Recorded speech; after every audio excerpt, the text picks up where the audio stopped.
Friends, आप लोगों को बताया था ना कि सरेंडर करने के बाद ही मैनिफेस्ट हो जाता है। क्यों? क्योंकि डर खत्म हो जाता है, हम अपने आप को प्रायोरिटी देने लग जाते हैं और जब प्रायोरिटी देते हैं तो चीज़ें मैनिफेस्ट हो जाती है। जिस चीज़ के लिए हम भाग रहे हैं, परेशान है, वो चीज़ पूरी होने लग जाती है और कुछ होता नहीं है। ओके, यहाँ पे क्या लिखती हैं, इनकी सक्सेस स्टोरी है और काफ़ी अच्छी है। प्लीज़ आप लोग सुनिएगा क्योंकि ये जो सक्सेस स्टोरी है इससे कुछ सीखने के लिए आपको मिल सकता है या फिर ये पता चल सकता है कि अगर आप अपनी विशेस को मैनिफेस्ट करने में लगे हैं तो कहाँ पे दिक्कत आ रही है, कहाँ पे रुकावट है और आपको कहाँ पे खुद को करेक्ट करने की ज़रूरत है। ये लिखती हैं, मैम मैं कोलकाता से हूँ, मेरे रिलेशनशिप के पूरे 1 ईयर हुए हैं but it's a long distance connection but lot of understanding with both. मतलब दोनों के बीच में समझ वाला जो तालमेल होता है वो काफ़ी अच्छा है, लेकिन इसके बावजूद मैम हम दोनों में सिर्फ कमिटमेंट इशू को लेकर के झगड़ा हुआ। एक्चुअली मैम मेरी शादी की बात चल रही थी तो मैं डर गई। जो मैंने बोला था कि हम डर जाते हैं और डर के बाद ही फिर चीज़ें ऐसे होने लग जाती है कि मैनिफेस्टेशन में डिलेज होने शुरू हो जाते हैं। डर गई कि उनके अलावा किसी और से शादी नहीं करनी है। मैंने उनसे बोला कि मेरी शादी की बात चल रही है तो क्या आप हमारे इस प्यारे से रिश्ते को पूरा नहीं करोगे। तो उन्होंने मुझसे बोल दिया कि मैं आपसे बहुत लव करता हूँ बट शादी नहीं कर सकता। आई डोंट नो ये क्यों होता है आप लोगों के साथ। नहीं तो फिर अगर जब मालूम है कि आप बिल्कुल कोई स्टेप ले ही नहीं सकते, आगे बढ़ ही नहीं सकते, शादी नहीं कर सकते हो, तो फिर रिलेशनशिप में क्यों क्यों किसी को आस दिला करके छोड़ना। ओके, क्योंकि इसी होता क्यों क्या है, जब आप रिलेशनशिप में आए हो तो हमेशा याद रखो आपको कुछ ना कुछ स्टेप्स तो लेने पड़ेंगे, आगे बढ़ना पड़ेगा। हर इंसान जो भी रिलेशनशिप में आता है कुछ मंजिल देखता है, कुछ ये देखता है कि हम सारी ताउम्र साथ रहें, सारी उम्र सारी जिंदगी हम सफ़र बन के चलें, और आप लोग बीच में ही इस तरह से बातें करके साथ छोड़ने की बात कर देते हो जो ओब्वियसली बहुत पेनफुल होता है। फिर ये लिखती हैं और उन्होंने बहुत गुस्सा किया। ठीक है, नहीं उन्होंने बोला कि मैं तुमसे प्यार तो बहुत करता हूँ, मैं शादी नहीं कर सकता। फिर उन्होंने बहुत गुस्सा किया, इनको बोल दिया कि आज के बाद बात नहीं करेंगे। फिर अचानक से उन्होंने मुझे बहुत जगह इग्नोर किया, ना कॉल पिक करना ना ही मैसेज का रिस्पॉन्स किया। पूरे 2 महीने 20 दिन उन्होंने कोई कांटेक्ट नहीं किया। फिर मैं बहुत टूट सी गई, बहुत रोई। फिर एक दिन खुद को समझाया और ठान लिया कि अब नहीं है।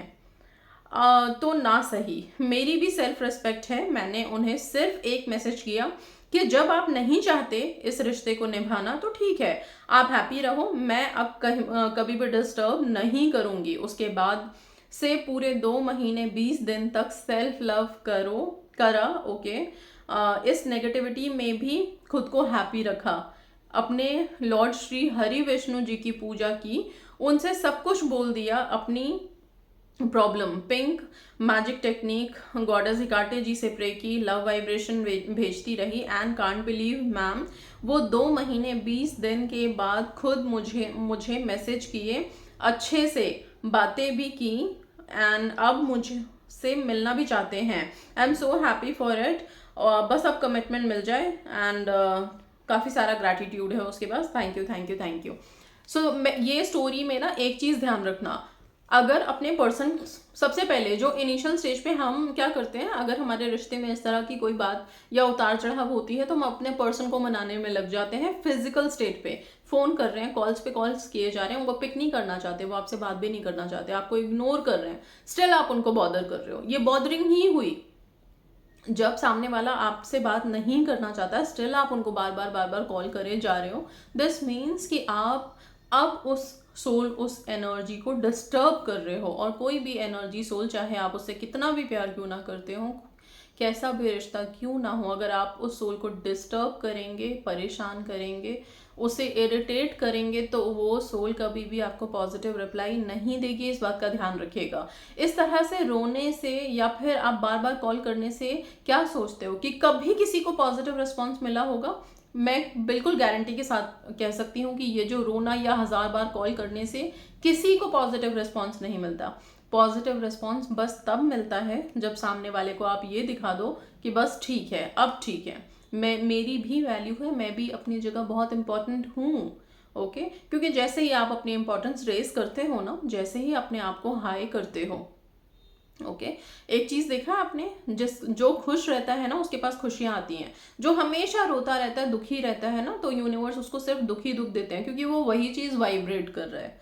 ठीक है, और जैसे ही इन्होंने अपनी इस चीज को छोड़ के अपने ऊपर फोकस करना शुरू कर दिया, पर हाँ टेक्निक्स छोड़ी नहीं, चीजें जो वाइब्रेशन लेवल पे हो सकती है, फिजिकल स्टेट छोड़ के वाइब्रेशन लेवल पे या प्रेयर्स के थ्रू जो उन्हें करना था उन्होंने किया पॉजिटिव रह के, बट उसमें भी अपने सेल्फ लव को हाई रखा है, तब जा करके मैनिफेस्ट हो गया, वापस से पर्सन आ गया खुद प्यार से बात करने के लिए, जिसके पीछे वो रो रही थी, बार बार फोन कर रही थी और वो इग्नोर कर रहे थे उस टाइम पे। तो ये सब चीज़ों का ध्यान रखो आप लोग, अगर इस तरह का पर्सन कोई है, इस तरह आपको इग्नोरेंस मिल रही है, आप ब्लॉक हो चुके हो, तो बार बार इधर से उधर से किसी और नंबर से किसी और फ्रेंड के थ्रू बिल्कुल भी मत दिखाओ कि आप बहुत डेस्परेट हो। जिस समय आपने ये डेस्परेशन किसी भी इंसान को दिखाना, शो करना बंद कर दिया, वो आपके पीछे भागना शुरू कर देगा। ओके, भागने का मतलब ये नहीं होता कि वो बिल्कुल ही एकदम मतलब सब चीज़ें छोड़ के, बट हाँ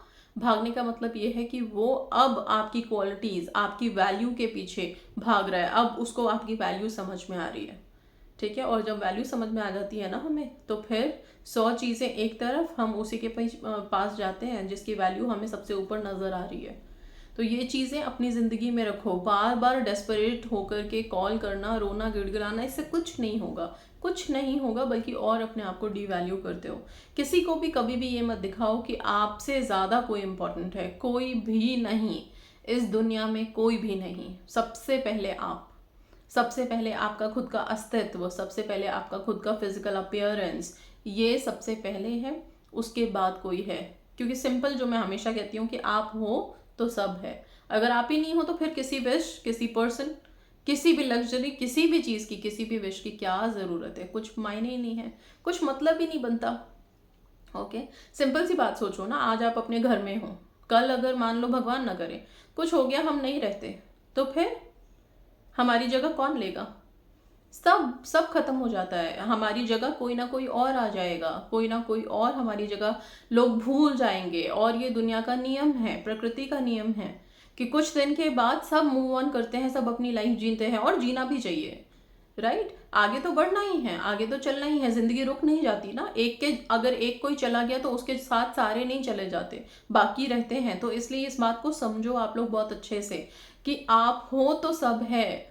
ओके, अगर आप नहीं तो कुछ भी नहीं, वो सिर्फ आपके लिए, बाकियों की लाइफ चल पड़ेगी। थोड़े दिन याद करेंगे, हमेशा याद करेंगे, हो सकता है बार बार याद करें, लेकिन लाइफ नहीं रुकेगी। इसलिए प्लीज़ अपने आप को भी स्टॉप मत करना, और अपनी वैल्यू को समझो, सेल्फ रिस्पेक्ट को हाई रखो, सेल्फ लव को हाई रखो। इसीलिए ये वर्ड जो इंट्रोड्यूस किया है सेल्फ लव, इसके पीछे का कारण सिर्फ इतना है कि अपने आप को वैल्यू दो। ठीक है, सो जब अपने आप को वैल्यू दोगे ना, सक्सेस स्टोरीज ऐसे करके आने लगेंगी। So that's all, thank you so much and God bless.